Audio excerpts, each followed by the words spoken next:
This is Daily Blast Live. We're talking about what you're talking about. You all ready for this? This is a sham. No. Nope. Y'all, just stop. Get real. Guess what, everybody? It's Friday. Yes. Friday. And we are representing Hollywood here because we got Barbie and we got Oppenheimer.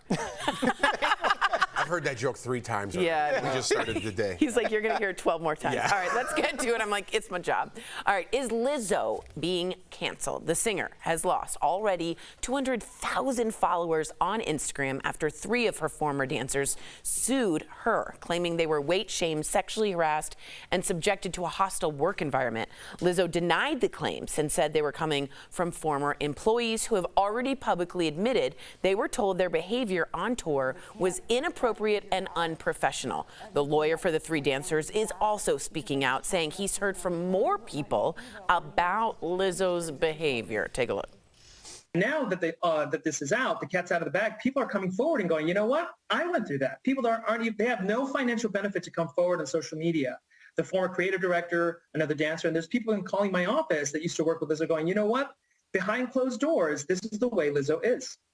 I also want to show you a clip of the dancers responding to Lizzo's response about how this is all false. Let's take a look at that video of the dancers. For everyone who's skeptical, just take a moment and put yourself in our shoes. Recognize that when you're in a stressful situation, you don't always know that you're being abused. What do we think, guys? Is this fair to Lizzo? Is she being canceled? What do we think, Erica? I really subscribe to the school of Al Jackson. I don't think that anyone is ever truly canceled. I think, as Al says all the time, that it just defines who your core base and the people who really ride with you truly are. And when you hit mainstream media, mainstream anything, that means that you are getting everybody. And as we know, everybody is never going to be for you. So the moment that there's a crack in the veneer and there's some speculation as to who you are behind the scenes, or there are allegations that have come out in some way, then the people who are just kind of like mid about you, or maybe hate following you or following you because it's something that they just do and there's no intention behind it, are going to be the first to turn on you because you're bigger than what your actual core is. Wow, that was impressive. You were nodding and saying, yeah. What did you think, Barbie? Well, I think that I found out I just had a school, so all right. I got one student looking for more. And, Erica, you said something. I'd like to listen to when you're talking to see what you make me think about. When you said there's a crack in the veneer, I started thinking, but why? I think about somebody like J-Lo. She's had tens of thousands of backup dancers, I'm sure, throughout her career. I'm sure some of them were disgruntled. I'm sure some of them felt like they were worked too hard. Someone said she canceled all the Virgos and had them go home before she was auditioning. And again, that goes to the closed door, how they are behind closed doors. You don't hear about how J-Lo is behind closed doors. You don't hear how her dancers. So I always wonder, it's not that somebody said something, it's why did this person have enough courage to say something, and then why are they on my TV and I'm hearing it? Because I'm sure that there's a lot of super famous people that have worked behind them. Hey, Billy Crystal worked me too hard in City Slickers, but you don't hear from these people. Right. Why are we hearing from these people? It just seems, I'm not being conspiratorial. No, I agree. I just don't understand why some people are vulnerable to this. I think because and can she do anything to turn it around? I also wanted to pose that to you. Okay, I think it's because society has created this culture that we live in now, right? There is no such thing as a perfect person. But on social media, people think they are. People don't talk, we need to separate social media. What this means for Lizzo, and I get onto cancel culture because it has taken over, the overcorrection culture, it has taken over, right? There is nobody that's perfect. What this means for Lizzo is she has too big of a fan base to be canceled. She will be back. Will she be hosting the Grammys? No. You can't be mainstream media. You can't work for the big 3, whatever it is, ABC, NBC, CBS, and have a blotch on your record. You can't do that because now it goes down to the studio heads. Hey, it's going to be on you if this backfires for hiring this person. Well, I'm sorry, then you got to go, okay? But people, country singers, comedians, Lizzo, she has enough of a base to travel, make her own money, make her own touring money. You don't need the big three anymore. You don't need those. We play nice on television, we say nice things. People don't talk like that. They go in their little cliques, they go in their little neighborhoods, they go with their friends and they talk like you do, kind of on podcasts. But we're still making decisions based on like, don't swear, don't show a side of something. And you Jeff, know what I'm saying? To your point, But that? well, because I'm scared to talk. But people don't have normal conversation. People are perfectly imperfect, and we need to get back to that instead of just canceling people. I'm done. I'm going to write a million bad things on there.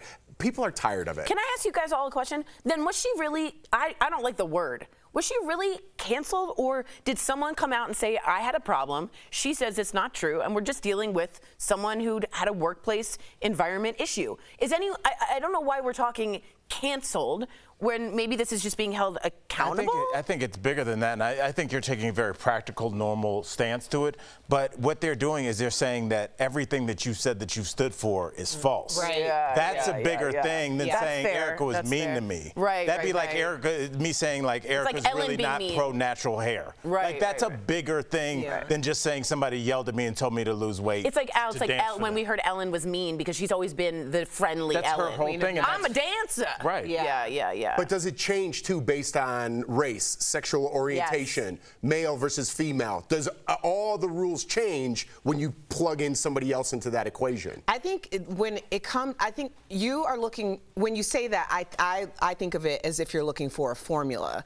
I don't think that there is one formula. Like if you look this way, then like you're automatically like blanketly protected or you're automatically blanketly scrutinized.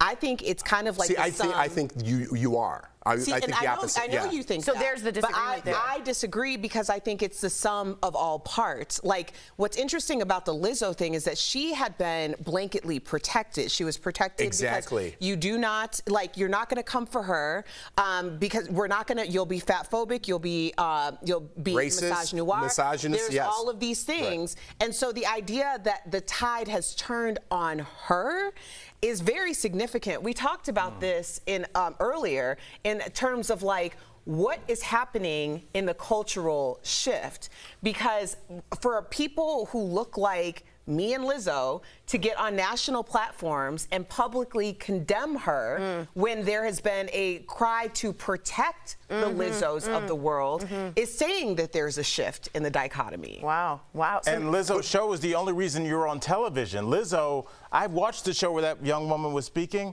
that said when you're in it, you don't know if you're being abused. I watched her go through that was my end of COVID show.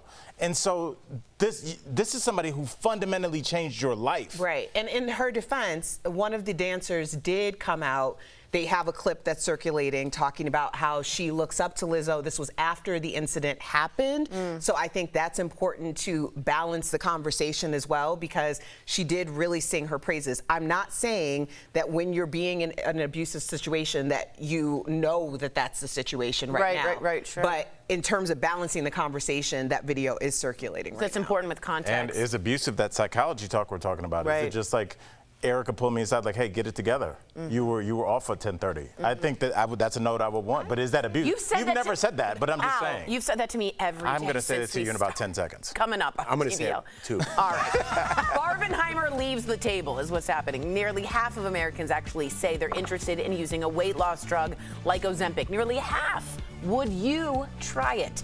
And country music singer Granger Smith and his wife Amber, they're sharing the story of their grief after the tragic death of their son, how they learned leaned on faith, to move forward.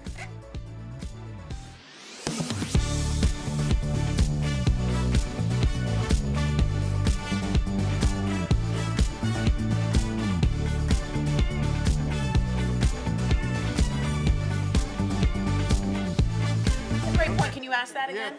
Tori, Erica, how do you critique people, and especially somebody, if you're a dance instructor, you're probably 15 years older than them. It's a different generation. How would you tell somebody you're a step slow? You might be a step slow because you're out of shape. Are you talking about the choreographer? Yes. Or Or the just, Lizzo situation? just in any situation. The dance captain has been sued Because- too. For this. Right, well, But the you can dance say that captain somebody's is... being abusive towards me. verbally. Right, but the dance captain, some of the allegations against the dance captain have more to do with She's very religious. She's being accused of trying to project her religious beliefs and things on top of that, and her beliefs on premarital sex and things like that. So those are some of the things that are floating around on top of whatever about the scrutiny of the steps. Wow, interesting. But people don't want to be. People cannot take constructive criticism, like at all. Look at Michael Dean. Get Michael Dean. He's our producer. Yeah. People have trouble accepting responsibility for and accountability and constructive criticism. Most people don't want to hear it, and they immediately get defensive. And it's gotten so much worse. And honestly, I think it's gotten so much worse because we've become a society where if you concede to what someone is saying, even if they're correct, then it's as if you've won the whole war. Like, that's the battle, so you can't even give an inch. And people are literally taking their own selves down because they can't take that tiny bit of constructive criticism, thinking that if that's true, then it ruins the whole thing, everything that they are. That's so interesting. I also think that our work is a lot more personal to us. Like, you could go to a place called Erica's Flowers, and that's your stamp on that. If you were at a factory making toys, and I was like, you didn't make enough this hour, that's a lot more like objective than just saying your bouquet was ugly. Yeah, but people feel the same.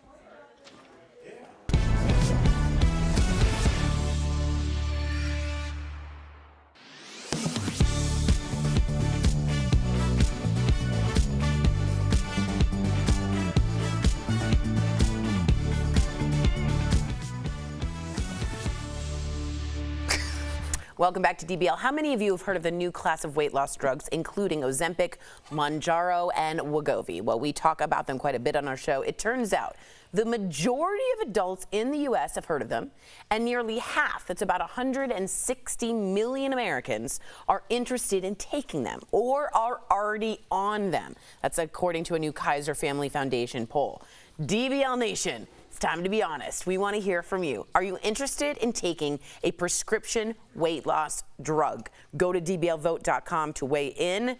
Is this how America fixes things? With a pop of a pill and a push of a syringe and you're nodding, maybe you agree with me? I was going to until the last question. But I do think that. I think this is America's new way, right? And if you try, listen, this is a diabetes drug, first and foremost, right? It's for people with diabetes, and it helps them lose weight. It has caught on in just a weight loss fad. People are taking advantage of that fact. Let's just put it out there what it is. If you tell somebody, hey, listen, this is only going to last so long. Like my wife took it, lost some weight, stopped taking it because she was getting nauseous, different side effects, different people, and she gained the weight back, right? And I just think nobody wants to hear this. The best way to lose weight is to exercise and try to eat healthy. I understand there's not options for other people. It's harder for some people. I get all that. But the thing that we are stopping to push in America is eat better, exercise more. And I get all the reasons why you can't say that, but I don't, but I guess you guys do. And just a quick fact check, Ozempic is for diabetes. The other two are for weight loss specifically. Oh, I didn't know that. Yes. Yeah. Okay. As someone who has fluctuated a lot with my weight as doing fitness competitions and all of that, I just caution people that if your end game is purely aesthetic, then you might be there might be a battle there for you. So just be aware that unless you are going to be on this drug for the rest of your life, then you are going to have to either adjust your lifestyle or you're going to have to figure out another way to do it. Because what happens is, like, I never had body dysmorphia until I started doing these competitions, which, not to disparage them, but I was used to my body looking a certain way. I was judged on that body, and then it became a value system in my life. Right, self-validation about it. Right. It took a long time for me to retrain my brain. It took a long time for my body to equalize itself.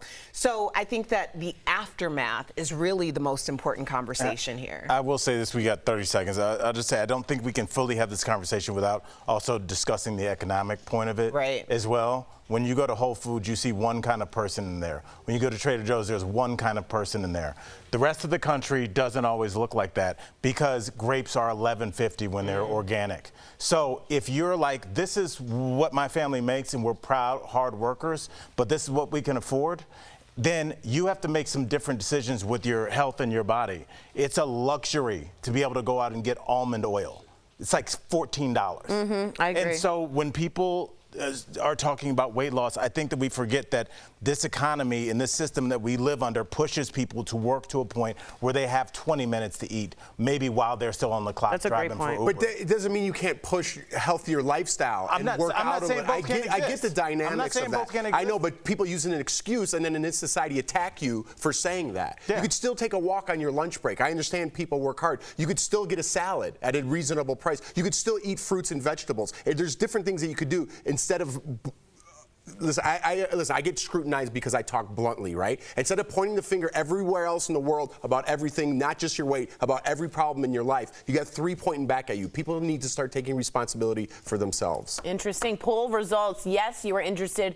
34% majority. 66% of you say no. We'll be right back. Heavy summer storms bring major puddles all over the yard, and those puddles can be a breeding ground for mosquitoes. Before you go outside, did you know your pets are just as susceptible to mosquito bites as humans? But before you grab your bug spray to cover your four-legged friends, is bug spray with DEET safe for your dogs? Let's verify. Our sources are Dr. Christine Hayes, the medical director for the National Poison Control Center for the ASPCA, and Dr. Aaron Tremere, doctor of veterinary medicine at Ambassador Animal Hospital. First, when do mosquitoes pose a threat to our dogs? Every dog that goes outside is vulnerable to mosquitoes. Mosquito bites aren't just annoying for our pets. The bites could be deadly. Mosquitoes actually carry a parasite called heartworms. And while bug spray with DEET is perfectly safe for you and the kids, we want to know, is it safe for our pets? When dogs are exposed to DEET, whether it's through their skin or whether they happen to ingest it, if they happen to lick it, it can cause them to become weak, wobbly. They can have shaking, they can have seizures, and it can also cause some upset stomach. They can have some vomiting or diarrhea as well. In fact, the ASPCA says it's so dangerous you shouldn't even apply it to yourself with your pet nearby. If you are using a DEET spray, we do recommend following the label instructions and removing the pet from the area while you are spraying it for yourself. Dr. Tremere says there are a few safe alternatives. With the dogs, the Advantix product, if you're having a big mosquito problem, is something that you could definitely try. Avon Skin So Soft, a lot of people find that helps keep mosquitoes away from them, and that is a safe product. So we can verify, no, bug spray with DEET is not safe for your dogs.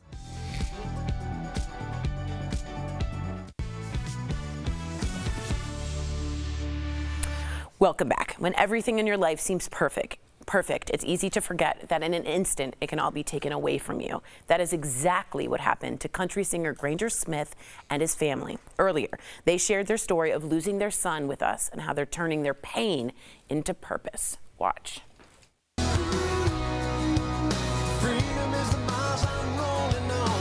Granger Smith was living his dream. Top of the country charts, sold out tours, and a beautiful family. But on one summer day, that all changed. Granger was playing with his daughter in the backyard while his two young boys ran after each other. I just had this thought, soak up this moment because it's not going to last forever. Within a couple of minutes, the laughter stopped, leaving an eerie silence. Granger's gut told him something wasn't right, so he went to find his boys. What he found was every parent's worst nightmare. There wasn't a splash, there wasn't any kind of call for help. I just saw him. His youngest son, River, had slipped through the pool gate and fell into the water. Granger pulled his son from the pool, but it was already too late. Granger and Amber lost their 3-year-old son that day. He'll always be with me, and he'll always be in our hearts. Please welcome to the show, Granger and Amber Smith. Thank you. Thank you for having us. Hi guys. Granger, in your new book, and I have it right here, you compare life and grief to a river, which was actually your son's name. Wow. Can you just describe what you mean by that? Yeah, it's interesting. We can look at life like a river where it's just always flowing downstream. Sometimes it could go through twists and turns, and sometimes deep or shallow or bogged up or rapids. But the reality is it always moves downstream. Our reaction to that is how we respond to it. Do we have our oars? Do we have our paddles? Do we have a mentality of, let's choose happiness? What happens when your happiness goes off a waterfall and you can't control the flow of your river? What happens when you can't choose happiness because you literally have no other choice in life? You're at the rock bottom of your river. That's what ended up happening to me. In a place of total surrender, the only thing I could do was completely surrender. Wow. Just to follow up, what made you want to share this story with the world? And I asked that to both of you. Yeah, to be honest, and Amber might answer a different way, but through the years, it's been about almost 5 years. And as we told our story, as we were able to empathize with people that have gone through something similar, and if you breathe oxygen on planet Earth, you will go through some kind of grief or loss. If you love anything, then the amount of love you have is also the amount of grief you'll have if you lose them. So if we could help equip somebody with being prepared for that, or maybe help them move forward if they're stuck in that, that's a little bit of healing for me. Let's talk about helping people be equipped, because no one really knows the right thing to say in a situation like this. And in the book, you say that you hate when people ask if everything is okay.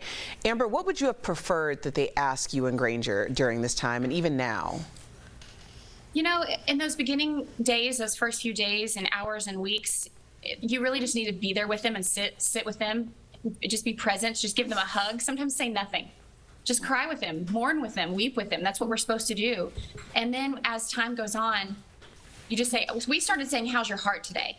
Because how you're feeling can change. Like there's waves of grief. Sometimes you're feeling okay, and the next moment you're on the floor again crying. So we would ask each other, how's your heart? And I still say that to friends of mine, how's your heart today?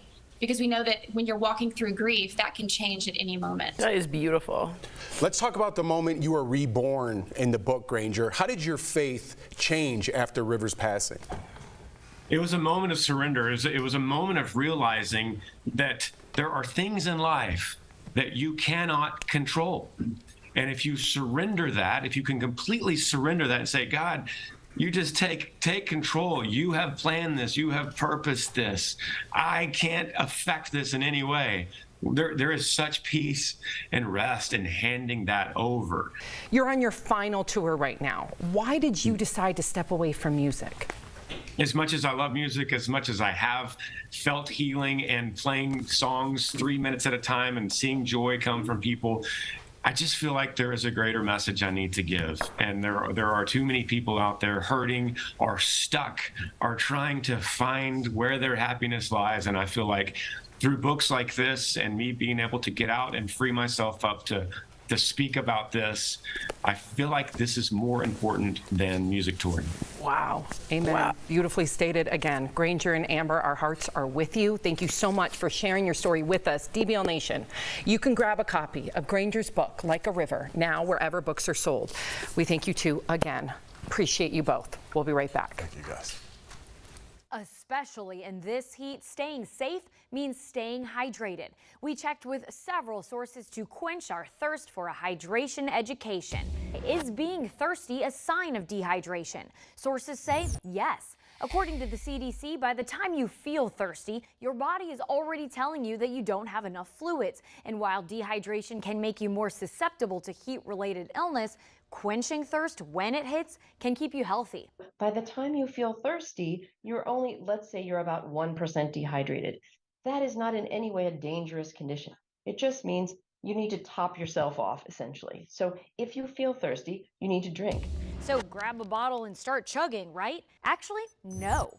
It can be tempting to drink a lot of water in one sitting, but our experts say that's not as useful in long-term hydration. And for some people with other medical issues, it can be dangerous. The CDC says too much fluid in a short amount of time can throw off the concentration of salt in the bloodstream. There is certainly an extreme upper limit of water intake that can be a problem. So how much should you drink and when? The CDC recommends when working in the heat, drink 1 cup of water every 20 minutes or so and no more than 48 ounces or 1.5 quarts every hour. So raise a glass of water What about iced tea or your favorite sports drink? Are other liquids more hydrating than water? It's quite a battle to get enough fluids, but our experts say the best weapon in most cases is still water. However, keeping in mind the impact of any added sugar to your diet, they say tea and sports drinks aren't bad options when you're feeling thirsty. There was a very long-standing misunderstanding about caffeine, but it's been debunked now. While Dr. O'Mara says it's still important not to overindulge in too much caffeine every day, the CDC says caffeine really doesn't have an effect on overall hydration and is not dehydrating like was once thought. The only thing our experts say to avoid in situations where dehydration could be an issue is alcoholic drinks. Not only are they dehydrating in and of themselves, but they can also keep you from recognizing the other signs and symptoms of heat-related illness. Stay safe out there and stay hydrated. With your Verify, I'm Abby Larico. Since the 1960s, federal air marshals have flown on commercial flights. They're specialized officers who are armed and fly undercover to deter hijackings. They have the power to step in and use force or arrest passengers if needed. One Verify viewer texted us to ask if there are air marshals on every U.S. flight. So, let's verify. Our sources are the U.S. Government Accountability Office, the Transportation Security Administration, and the Federal Air Marshal Service. Even though air marshals have existed for decades, their role changed substantially after 9/11. When 9/11 happened, the Federal Air Marshal Service says there were just 33 marshals employed at the time. Today, there are several thousand that take to the skies. The exact number is considered sensitive security information, but the government acknowledges there are many more U.S. air carrier flights each day than can be covered by air marshals. Marshals cannot work on planes operated by foreign carriers, although other countries may use their own air marshals. So, no, there is not an air marshal on every flight. With your Verify, I'm Brandon Lewis.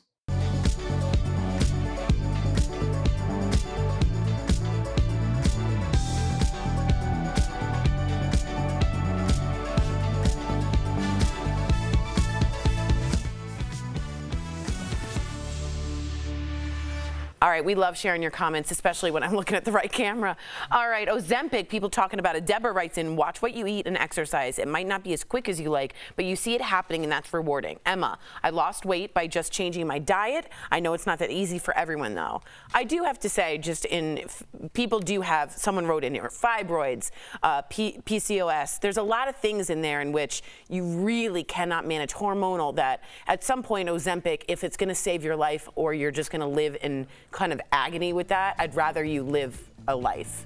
So I don't know. I'm just standing up for that side of it as well. Right. Hopefully. I mean, weight loss just seems to, I mean, everybody up here that's been talking, Erica, you did fitness competitions. Jeff, you played football. Some people I just want to be better. You know, it's just everybody's got their own way to get there. Yeah, I played lacrosse when I was in 8th grade.